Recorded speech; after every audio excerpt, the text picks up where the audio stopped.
sobre Alexandre de Moraes, ministro do STF, que acabou de ser denunciado na OEA, gente, tá?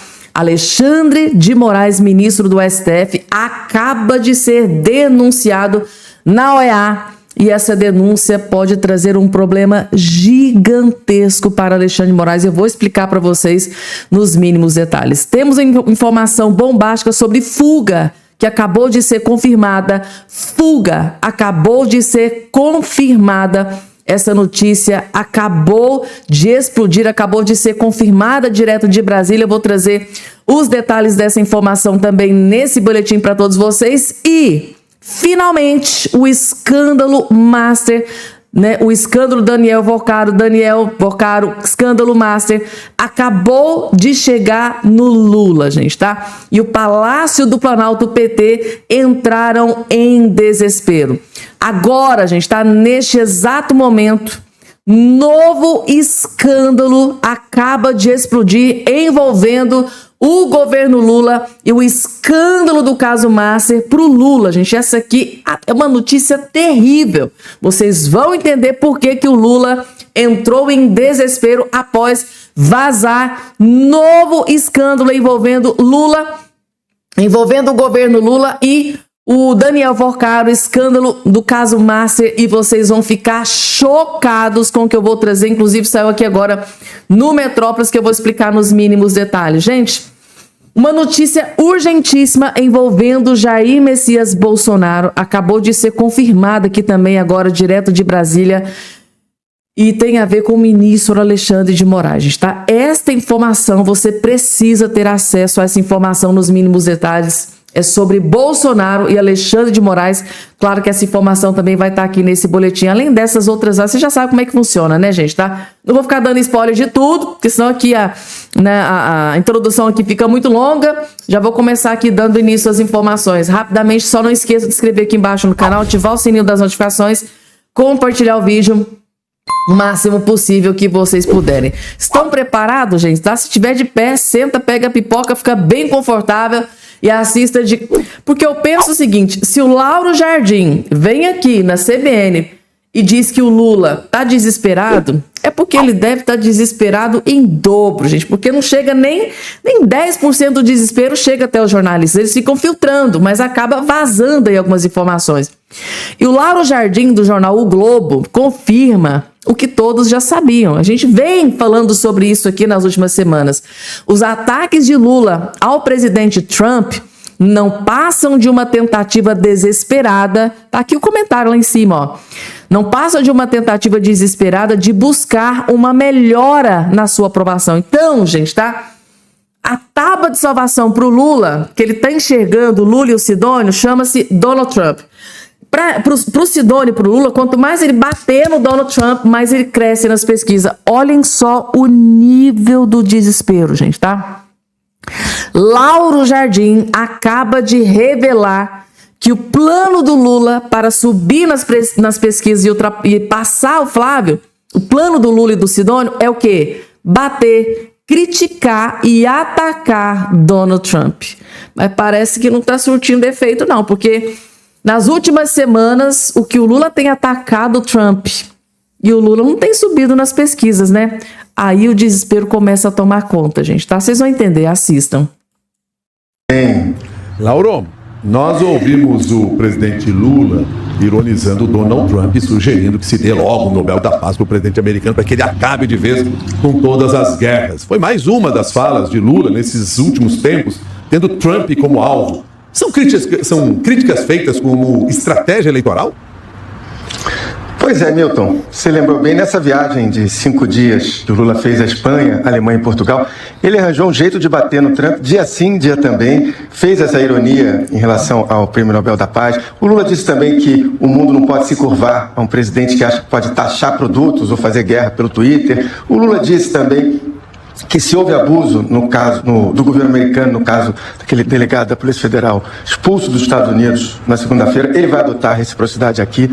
Em todas essas frases, Milton, todas essas frases fazem sentido, mas nada disso foi dito à toa, é, como você está perguntando aí, uma estratégia. Esses ataques do Lula, esses contrapontos, são parte de uma estratégia que foi definida junto com o ministro Sidônio Palmeira, isso tudo com base em pesquisas. Essa estratégia de usar o Trump, de usar essas loucuras que o Trump faz como alavanca para tentar melhorar a popularidade dele, para melhorar os números do Lula nas pesquisas. Então, tudo isso está nesse contexto que o Lula quer aproveitar esse momento para atacar o Trump. É interessante também a gente se lembrar, Milton, que até o dia 28 de fevereiro, que foi o dia que os Estados Unidos atacaram o Irã, o objetivo do governo brasileiro em relação ao Trump era justamente o oposto. Era usar o Trump e as supostas boas relações que o Lula havia conseguido estabelecer com o presidente americano para ganhar pontos internamente. Até o dia em que essa guerra no Irã começou, Milton, o Palácio do Planalto estava na expectativa de uma ida do Lula a Washington para o encontro com o Trump na Casa Branca, a convite do próprio Trump, um convite que foi feito quando os dois falaram pela última vez, por telefone, em janeiro. O governo Lula apostava muito nesse encontro, Milton. Seria a oportunidade de mostrar internamente o Lula como um líder que poderia falar de igual para igual com o presidente americano. Eu me lembro de várias vezes conversar com assessores diretos do Lula para saber a data exata do encontro e tal, porque estava sempre a expectativa que seria em março, mas não tinha a data fechada. Eles não tinham a data, mas sempre ressaltavam que assim que o governo americano marcasse, o Lula iria, que aquele encontro estava sendo tratado como prioridade máxima pelo governo do Lula. Só que essa reunião, que seria em março, como eu disse, nunca aconteceu, a guerra atropelou a reunião e, junto com as pesquisas de opinião mais recentes, fez o governo mudar a estratégia diante do Trump. Até março era faturar em cima das boas relações, agora é faturar em cima das críticas. Se a estratégia vai dar certo, se vai render pontos nas próximas pesquisas, Milton e Cássia, eu acho que ainda é prematuro dizer, pelo seguinte, o contexto agora é outro. Seja porque a gente já entrou no período pré-eleitoral, seja porque, isso é muito importante, porque o preço dos produtos nos mercados, nos supermercados, que já subiram muito com a alta na esteira da alta do preço do petróleo. Talvez os ataques ao Trump não rendam tanto quanto o governo imagina que possam render, se a inflação continuar subindo. Agora, de qualquer forma, não tem por que o governo perder a oportunidade de usar o Trump para ganhar uns pontinhos de popularidade. Milton e Cássia? É muito desespero, gente. Que nível, que ponto, gente, chegou o Lula da Silva.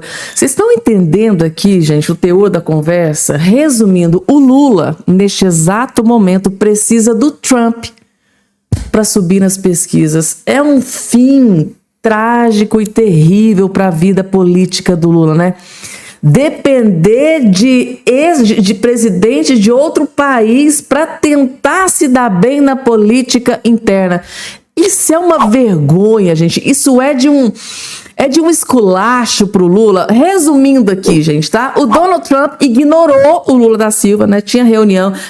Soltou, olha, surgiu uma química. Nossa, eu e o Trump, o Lula falando, eu e o Trump, a gente teve uma química. A gente tá muito bem. A gente marcou reunião, a gente vai ter reunião. Aí ia pra reunião, marcava a próxima reunião. Chegava na próxima reunião, marcava a outra reunião e ficou de reunião em reunião. Resultado foi esse. O Donald Trump ignorou Lula da Silva nessa reunião aí de março que nunca aconteceu, ou seja, degringolou essa história de reunião, e o Lula percebeu que estava sendo ignorado por Donald Trump e mudou. Agora vamos fazer o seguinte, já que ele está ignorando a gente, vamos começar a bater no Trump, vamos começar a atacar, vamos começar a criticar, para eu ver se eu consigo melhorar a minha campanha aqui no Brasil, essas últimas pesquisas, porque o trem tá feio. É simplesmente, gente, tá? O ápice do desespero. Isso aqui é o ápice do desespero do Lula, que tá vendo, que tá percebendo que vai ser massacrado por Flávio Bolsonaro. É como se o Lula tivesse aqui com a água aqui, ó, no pescoço, né? E tá percebendo que a água tá subindo, tá percebendo que o Flávio tá subindo.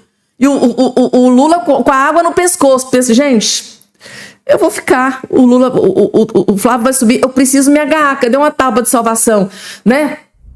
A tábua de salvação foi o quê? Trump. Isso é o desespero, gente. Deu pra vocês entenderem aqui nessa metáfora que eu acabei de explicar pra vocês da água no pescoço? O cara tem que ter uma tábua de salvação. Porque se não tiver uma tábua de salvação, o que vai acontecer? A água vai subir. E Lula vai sumir para todo sempre da política brasileira, se Deus quiser.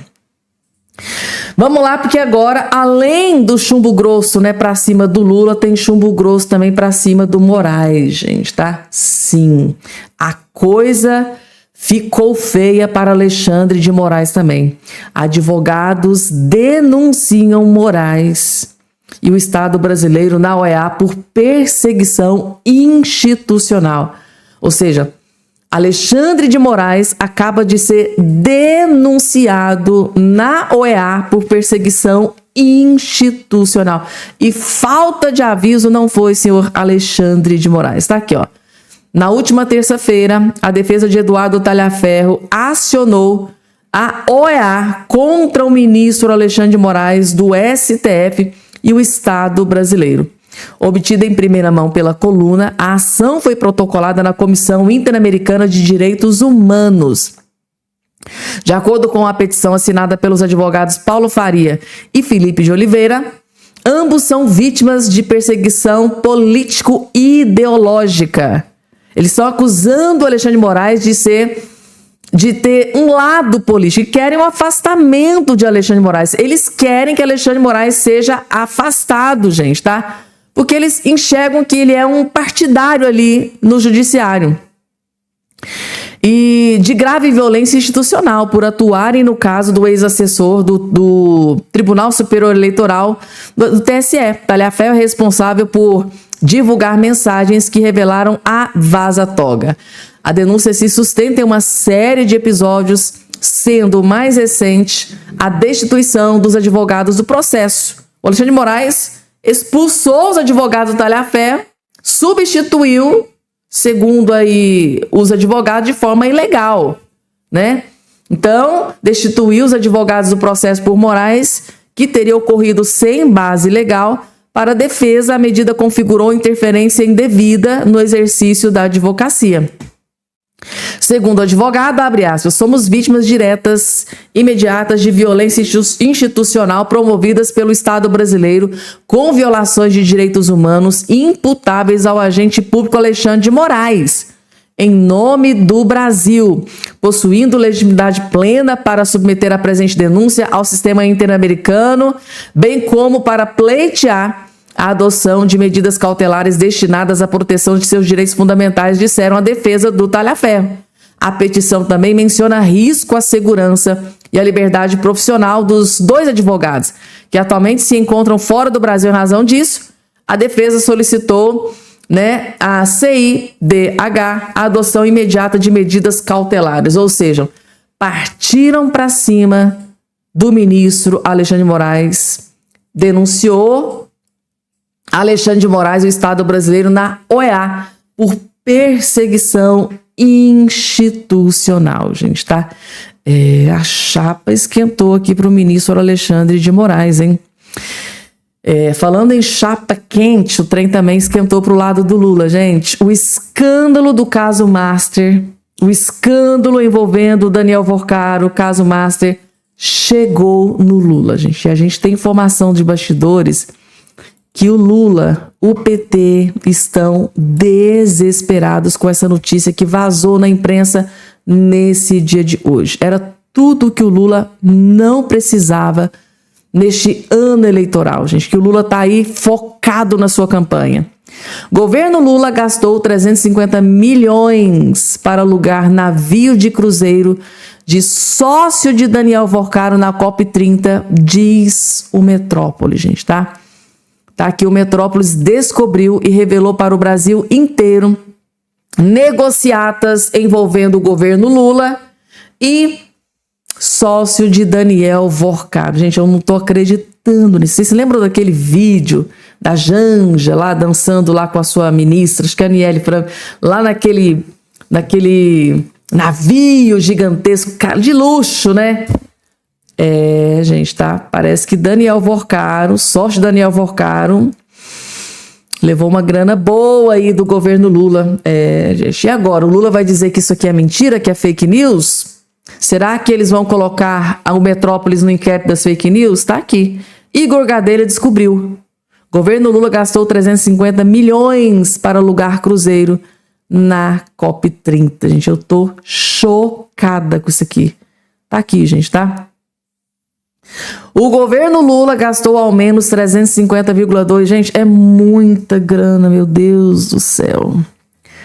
Governo Lula gastou ao menos 350,2 milhões para alugar cruzeiros que serviram de hospedagem durante a Flop 30 do Lula, né? Conferência do Clima na ONU que ocorreu em novembro de 2025 em Belém. O valor consta em um documento da Casa Civil ao qual a coluna teve acesso. Nele, a pasta explica como se deu o processo de contratação dos navios para hospedar as delegações durante o evento na capital paraense. Segundo a Casa Civil, a Secretaria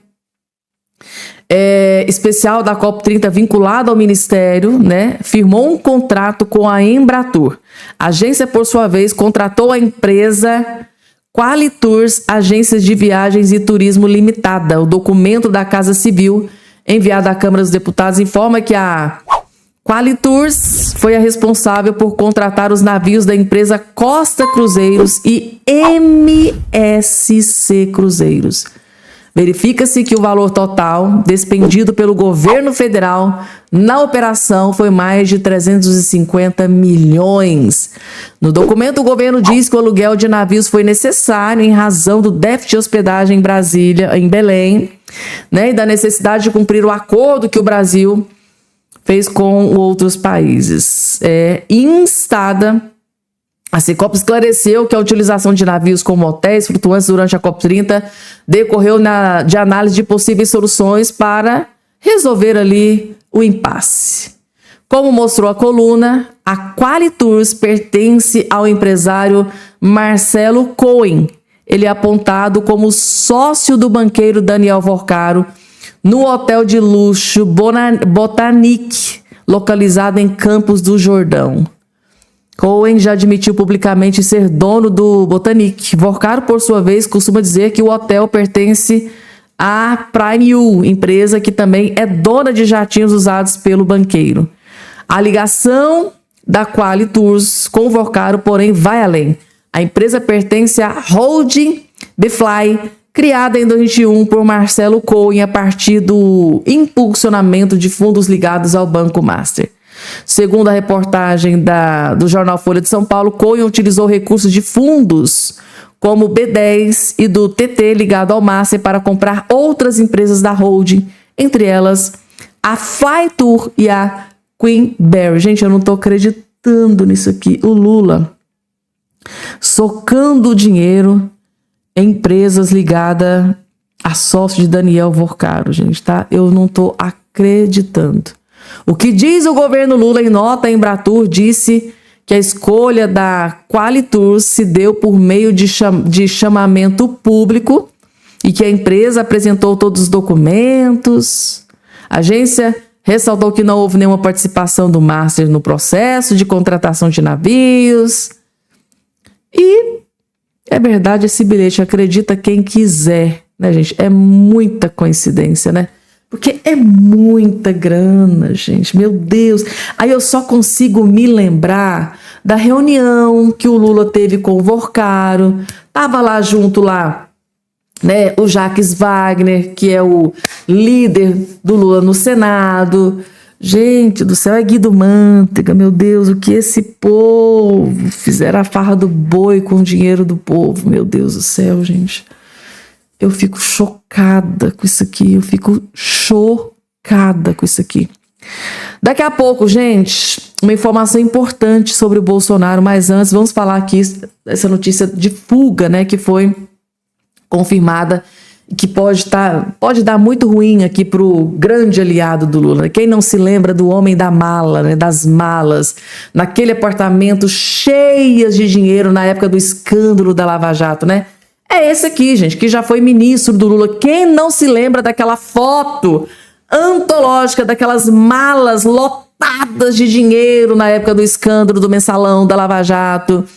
Sim, gente, tá? Esse aqui era o responsável pelas malas, segundo as investigações, que já foi ministro, né, do Lula. O Ministério Público investiga Gedel Vieira por propina em fuga de líder do Comando Vermelho, gente, tá? Ou seja, o ex-ministro do Lula, bastante encrencado, e mais uma vez tendo o nome envolvido com propina, com corrupção e fuga, né, gente? Tá aqui, ó.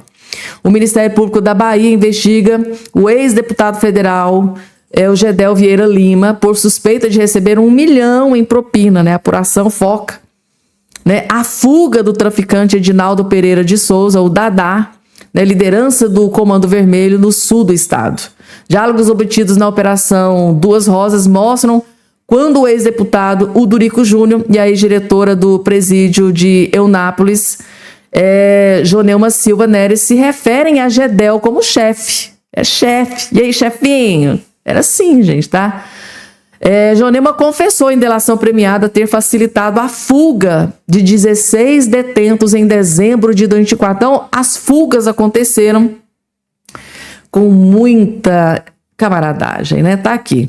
A Polícia Federal prendeu o Udurico Júnior na Praia do Forte sob acusação de negociar 2 milhões para executar o plano. O termo rosas era o código usado pelos envolvidos para se referir ao dinheiro. Eles chamavam dinheiro, gente, tá, da propina, de rosas. Quando que você vai trazer as rosas para mim? Eram malas de dinheiro, gente. Meu Deus do céu! E aliado do Lula envolvido em tudo. Segundo os promotores, o Durico afirmou em mensagens que metade do valor seria destinado ao Gedel. Ao Gedel, gente. Esse aqui, ex-ministro do Lula e do Temer. Meu Deus, gente, tá? Então, instaurou o procedimento criminal para investigar, tal, beneficiário da partilha. E é isso aí, gente, tá?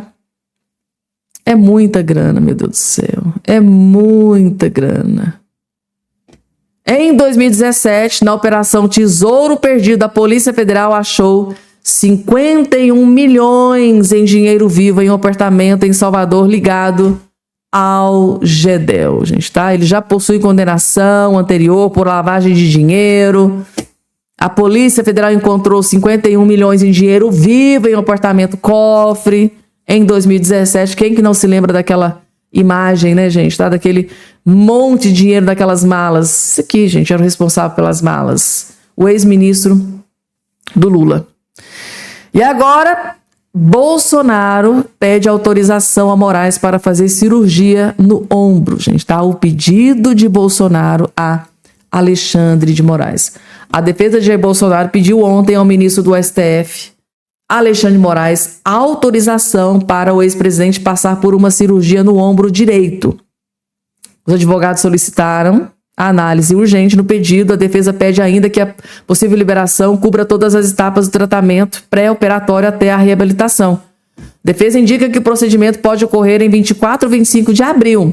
A cirurgia tem como objetivo reparar o manguito rotator e lesões associadas ao ombro direito por via artroscópica, né? Técnica minimamente invasiva. Então, precisa da autorização do ministro Alexandre de Moraes. É como se fosse um filhinho ter que pedir autorização para o papai para tudo que vai fazer, né, gente? Agora, o Alexandre de Moraes é como se fosse um papai, né? O pai. Só que um pai é malvado, né?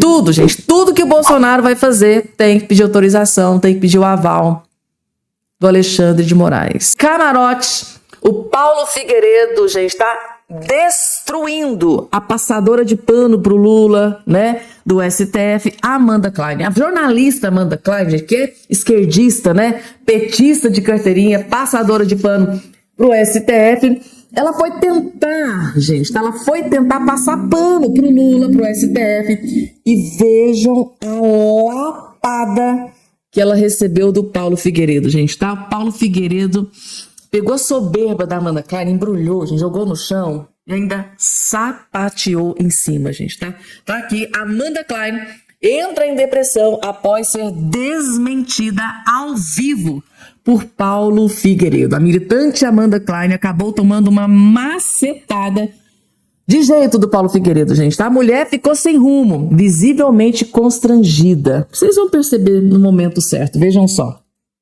Os observadores internacionais acompanham as eleições brasileiras há décadas e são observadores internacionais de toda parte do espectro político, de organizações mundialmente acreditadas e nacionais também, OAB, todos os partidos.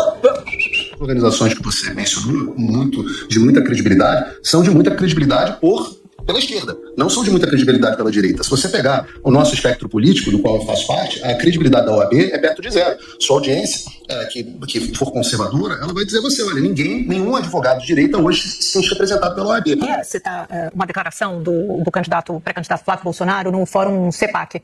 Não sei, acho que você deveria estar presente também, que é o fórum conservador principal da direita internacional aí nos Estados Unidos, há cerca de um mês ou até menos. Ele diz o seguinte, o Flávio, apliquem pressão diplomática, em referência aos Estados Unidos, aos americanos, para que nossas instituições funcionem adequadamente. Depois ele disse, aplicar pressão diplomática por eleições livres e justas baseadas em valores de origem americana. E ele ainda, abre aspas, falou o seguinte, aprendam e entendam o nosso processo, monitorem a liberdade de expressão do nosso povo. Isso foi entendido e recebeu muitas críticas no Brasil como alguém que prega a subserviência e a interferência externa no processo brasileiro, no processo eleitoral brasileiro. Como você entende essas declarações do senador Flávio Bolsonaro e qual será o papel, qual deve ser o papel dos Estados Unidos na eleição brasileira?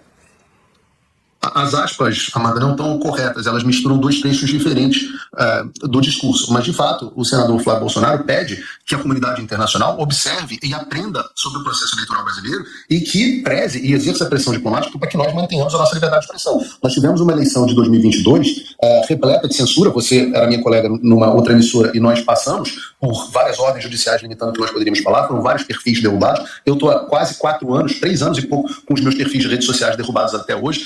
Então, nós tivemos uma grande censura nas eleições de 2022 que desequilibraram o jogo em favor do presidente Lula, em favor da eleição do presidente Lula. Inclusive, o próprio Congresso americano emitiu no mês passado um relatório dizendo exatamente isso, que a condução através da censura acabou influenciando a eleição para favorecer um dos candidatos, no caso, o Lula. O segundo aspecto, que é o aspecto que boa parte da população tem questionamentos a respeito do seu sistema eleitoral, questionamentos que são legítimos, mas que foram criminalizados por aqueles que conduzem o sistema eleitoral, é normal que a comunidade internacional queira ter confiança em quem está sendo eleito para o Brasil. Né? E isso é normal, eles fazem isso no mundo inteiro. E a ideia de que existem observadores internacionais acompanhando eleições é algo rotineiro. Ora, posso pegar aqui o exemplo do próprio ex-presidente do Supremo Tribunal Federal, Luiz Roberto Barroso, que foi ser observador na eleição americana. Ele veio aqui em 2020 e disse que a eleição de 2020 nos Estados Unidos foi legítima. Então, observadores internacionais são algo comum. A gente não pode querer que só haja observadores internacionais de esquerda, ONGs de esquerda e observadores internacionais de esquerda.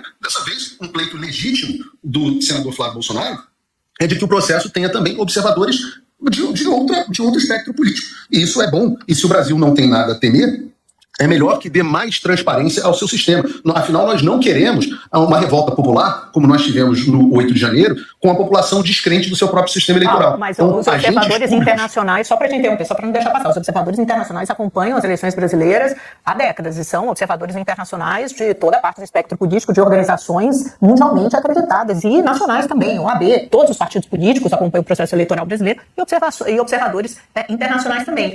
O termo que o senador Flávio Bolsonaro usa aqui é pressão diplomática. Eu acho que é um pouco diferente, talvez avance um pouco ao sinal em relação ao que você menciona, que é algo absolutamente legítimo de observadores internacionais. E isso já faz parte do nosso processo regular eleitoral. A pressão diplomática é por liberdade de expressão e a observação internacional em relação ao nosso processo eleitoral. Essas organizações que você mencionou, de muita credibilidade, são de muita credibilidade pela esquerda, não são de muita credibilidade pela direita. Se você pegar o nosso espectro político, do qual eu faço parte, a credibilidade da OAB é perto de zero. Sua audiência, que for conservadora, ela vai dizer a você, olha, nenhum advogado de direita hoje se sente representado pela OAB. É a mesma coisa que acontece com várias dessas organizações que fazem acompanhamento das eleições. O que eu posso dizer e posso te adiantar é que nós teremos, sim, um acompanhamento e uma observação internacional do processo eleitoral brasileiro nesse ano, independente da vontade do senador Flávio Bolsonaro, é algo ao qual eu pessoalmente tenho me dedicado e eu tenho certeza que vai dar certo, não só nos Estados Unidos, mas de vários outros países. A ideia é construir uma coalizão que entenda o sistema eleitoral brasileiro, porque, desculpa, o presidente Lula é muito amigo e muito próximo do ditador da Venezuela, hoje preso, ex-ditador da Venezuela, Maduro, que hoje, sabidamente, nós sabemos, acho que ninguém questiona, roubou e fraudou as eleições na Venezuela. Ninguém tem dúvidas que o Lula seria capaz da mesma coisa. Então, se o sistema brasileiro é bom, é importante que seja dada transparência à população. Se nós não temos nada a esconder, é melhor que você não tenha um contingente de dezenas de milhões de brasileiros que não confiam hoje na forma como elegem o seu representante. E não tem democracia que subsista dessa forma. Paulo Figueiredo, muito obrigada pela sua entrevista aqui ao Central de Notícias. Até a próxima. Boa tarde. Gente, Amanda Klein, veja que no momento em que ele diz que o Paulo Figueiredo, eu não tenho dúvidas de que Lula da Silva seria capaz de fazer. Ele basicamente disse, eu não tenho dúvidas de que o Lula seria capaz de fazer o mesmo que o Maduro fez na Venezuela. Amanda Klein, gente, ela ficou sem reação e foi logo em seguida e finalizou a entrevista.